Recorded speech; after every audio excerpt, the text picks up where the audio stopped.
Diabetes at kidney disease, 'di ba? Kala natin dalawang magkaibang sakit pero konektado po sila.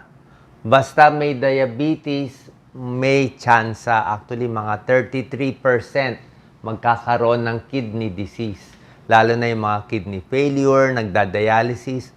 Sa mga nagdadialysis na nasira na kidneys, mataas ang creatinine, ang number one na sumira sa kidneys nila ay diabetes. Yan ang number one sumisira. Pangalawa lang yung high blood, yung mga kidney stones. So, diabetes talaga kalaban natin. Dati, ang may diabetes sa Pilipinas, mga 4% lang eh. Ngayon, siguro baka aabot na ng 10%. Sa dami ng mabibili mo sa supermarket na matatamis, mga fast food, mga donut, mga pastries, talagang parami ng parami ang may diabetes. Kaya, nakikita nyo, ang daming-daming dialysis center, ang daming-daming nagkaka-kidney disease. Yan. Tawag dito po, medical term, diabetic nephropathy. Okay? So, bilang internist, cardiologist, ito mga inaaral din namin. Pag nasisira na ang kidneys dahil sa diabetes, ito po nangyari. Bukod sa sugar na lumalabas sa ihi, di ba? Pag diabetes ka, mataas ang blood sugar mo, lalabas sa ihi, kaya nilalanggam yung ihi. Meron ding protina na lumalabas sa ihi. Kaya kapag maraming protein, ito kasi nasisira yung glomerulus ng kidneys. So, pag nagli-leak yung protein, dapat hindi siya nagli-leak. Ang nangyayari, mabulang-mabula yung ihi. Para siyang iced tea. Tapos, pag ginawa ng urinalysis, makikita may albumin. So, may +1, +2, +3. Ibig sabihin, may sira na ang kidneys. Okay? Pero hindi naman lahat. Mamaya tuturo natin paano tayo iiwas na hindi makasali doon sa 33% na katao na masisira ang kidneys dahil sa diabetes. May magandang slides ako nakita. Mga ibang slides na nagamit ko kay Dr. Tala at maganda yung gawa niya. Diabetic nephropathy. So, ibig sabihin ng nephropathy, kidney disease. Dahil sa diabetes, nasira yung kidneys. Okay. Usually, in 10 to 15 years pa. Pero syempre, pag nagka-diabetes ka, madalas pang matagalan to. Unless mild lang yung diabetes mo na mababalik pa natin sa normal. Pero pag may diabetes, after 10 years to 15 years, 1/3 isa sa tatlo, 33%, masisira ang kidneys. Pero may ibang tao naman, sinuswerte, papakita ko sa inyo paano swertehin sa gamutan, hindi aabot sa kidney disease. Yan o. 1 in 3 with type 2 diabetes, masisira ang kidneys. Yan o. Diabetes ang number 1 may kasalanan, kaya nagkakaroon ng kidney failure, kaya nagdadialysis. At ito po ay nakakatakot dito. Sa type 1 diabetes at type 2 diabetes, 21% or 11% ang kinamamatay ay kidney disease. So, pag may diabetes, di ba alam natin, diabetes, maraming komplikasyon, di ba? Diabetes, namamanhid ang kamay, namamanhid ang paa, may napuputulan ng paa. Diabetes, lumalabo yung mata, may nabubulag. Diabetes, may nasisira yung puso, na heart attack, na stroke. Pero ito, diabetes, kidney failure naman ang tinatamaan. Yan, no? Yan, no? Diabetes, ano yung mga nagiging problema? Cause of death, stroke, heart attack, heart failure, sudden death, at kidney failure. Kasama po yun. Kaya dapat ba-control ang blood sugar. Isa to sa pinakamahalaga para hindi umabot sa kidney disease. Ito nga healthy na blood sugar 99, 100 and below milligrams per DL. Pero pag 126 na pataas, mataas na to. Yan ang fasting blood sugar. Pag yung isang test ng blood sugar, hemoglobin A1C, maganda po to. Ito yung blood sugar ng 3 buwan. Makikita mo ano blood sugar in 3 months. Mas accurate nga to. Dapat nga mababa, 5.6. Pero kahit 6.5 and below, po pwede na yan. Sa mga diabetes, 6.5 and below, 126 and below, kung diabetic ka, mapababa natin ng ganyang level, maganda-ganda na yan. Ano ang senyales na nasisira na ang kidneys? Let's say may diabetes kayo. Ano binabantayan natin? Ito, masyado mabula yung ihi. Pag pina-check ang urinalysis, ayan, may protina, may albumin. Yung blood pressure tumataas na. Pag tumataas na ang blood pressure, pwede talagang may high blood o pwede nasisira na ang kidneys. Nagmamanas ang paa, may komplikasyon na sa mata. Meron ng diabetic retinopathy. Ibig sabihin, pag in-examine ng ophthalmologist, meron na nakikitang mga ekstrang ugat sa mata. Ibig sabihin, pag yung mata may diferensya na dahil sa diabetes, yung mga artery nasisira na, malamang pati yung kidneys nasisira na rin. Pati yung artery sa puso, baka nagbabara na rin. Pati yung artery sa utak, nagbabara na rin. Pati artery sa paa, lumiliit na rin. Kaya mas namamanhid yung paa. At pwede nga magsugat sa paa na hindi gumagaling. Ayan, nagmamanas, ihi ng ihi, tumataas na blood pressure, sign na tinatamaan na yung kidneys dahil sa diabetes. Leg cramps, marami naman nagle-leg cramps. Pero ito talaga yung pinaka-sign eh. Anemic. Anemic na. Kasi ang kidneys, ang gumagawa ng isang hormone, erythropoietin, ang trabaho nitong hormone na to, pataasin ang dugo sa katawan. Gumawa ng red blood cell. So, kidneys nag-uutos sa mga buto na gumawa ng red blood cell. Pag nasira ang kidneys, wala nang taga-utos, kaya anemic. Kaya basta na kidney failure, lahat sila anemic. At pag nag-anemic ka na, lalo masisira yung katawan. Kulang ka sa oxygen, kulang ka sa dugo. Ano ang mga risk factors na nakakadagdag sa problema? Mas matanda, syempre. Tulad ng sinabi ko, mas matagal yung diabetes, 15 years or more, doon na nag-uumpisa. Kaya mas matanda, mas matagal may diabetes, mas di maganda. Lalaki, usually a little more lalaki, tinatamaan ng kidney disease. May ibang sakit, may high blood, mataas ang overweight, mataas ang cholesterol, nakakadagdag din yun sa sira sa kidneys. At syempre, sigarilyo, bawal talaga. Pag diabetic talaga, zero smoking talaga. Malaki talagang sira. Paano malalaman na may sira ng kidneys? Check ang urinalysis. Pag laging may albumin, yun na po ang sign. Ang kidney disease may stages. Stage 1, stage 2, 3, 4, 5. Pag stage 5 na, ito na mataas yung creatinine, for dialysis na siya. Stage 1, stage 2, tulad nga na sinabi ko kanina, pag 10 years na ang diabetes mo, pwede na masira ang kidney disease. May protina na sa ihi lumalabas. At dito nga, pag stage 3 na, high blood na, nasisira na yung mata, nagkakakomplikasyon na. Ito lang basically pinapakita ilang years na may diabetes. 5 years, 10 years, 15, 25 years. At ito, pababa ng pababa yung kidney function. Pahina ng pahina yung kidneys hanggang mag-dialysis. Gusto natin makontrol to. Gusto natin makontrol siya. Ito na po, paano natin makokontrol? Ito yung pinakagusto kong slide eh.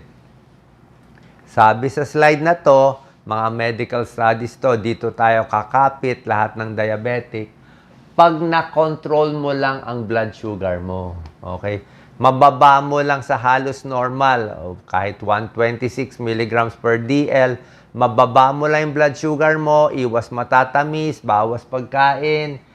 Pag na-control mo lang, ito yung malaking benepisyo. Ano tong yellow na naka-point pababa? Ibig sabihin, hindi ka magkakaroon ng komplikasyon, less 21%. Hindi ka ma-heart attack, 14% less. Hindi ka ma-stroke, 12% less. Hindi masisira ang kidneys mo, hindi masisira mata mo, 37% less. Kung makokontrol mo ang blood sugar mo. So, lahat na nakontrol ang blood sugar, panalo. Lahat na hindi nakontrol, talo. Proven siya. P.001. Alam ng mga doktor yan. Talagang may medical benefit yung pag-control ng blood sugar. Okay? Ito na pinakamahalagang slide sa ituturo ko sa inyo. 2, 4, 6, 7 to. Itong 7, pag nagawa ng lahat ng diabetic, hindi kayo aabot sa kidney disease, baka hindi na rin aabot sa heart attack, pwedeng mabuhay ng normal. Pero kailangan susundin itong 7. Ano tong 7 na to? Actually, ang nephrologist nyo, internist nyo, ang doktor nyo, siya po ang gagabay sa inyo, di ba? Tsaka itong mga ibang gamot, i-reseta nyo sa inyo. Pero, kailangan alam nyo rin para susundin ninyo. Number 1, ang blood pressure nyo dapat 130/80 or lower. Okay? Ibang usapan to. Alam nyo, high blood, di ba? 140/90. Ito, iba pa. Pag diabetic ka, gusto natin ganyang kababa. Kung 120/80, mas maganda. Hindi pwede lalampas sa 130/80. Iba ang level ng blood pressure sa diabetes. Ito, binibigyan ng gamot. ACE inhibitor, parang enalapril. ARB, parang losartan. Pipili na isa doon. Binibigay yung gamot para hindi masira ang kidneys. Mamaya explain ko to. Blood sugar, dapat less than 6.5. Ganyang kababa. Mga 126 lang. Yan, o. Dapat mababa. Pag hindi bumaba, masisira ang kidneys. Cholesterol, bad cholesterol, dapat less than 100. Diet or gamot. Anemic, ang hemoglobin mo dapat mataas, 11 to 12. Pag naging anemic, nagkakakomplikasyon. Ito para maprotektahan yung mga lining ng mga artery natin, aspirin. Pero doktor lang magbibigay ng aspirin. Doktor magdi-decide kung pwede ka o hindi ka pwede ng aspirin. At sigarilyo, 0. Bawal talaga. Pag nagawa nyo tong 7, safe na kayo. Kaya mahirap eh. Paano ibababa yung blood sugar? Pinakamahalaga dito, blood sugar. Siyempre, yung mga bawal na matatamis. Diba? Kaya lagi ko sinasabi, tubig lang talaga. Ano iinumin ko, Doc? Kahit anong liquid pumasok, tubig. Gusto mo black coffee, gusto mo lang konting lagyan ng lemon water, gusto mo konting tsaa, pero tubig pa rin. Okay? Gigigil ka sa soft drinks, wala tayong magagawa.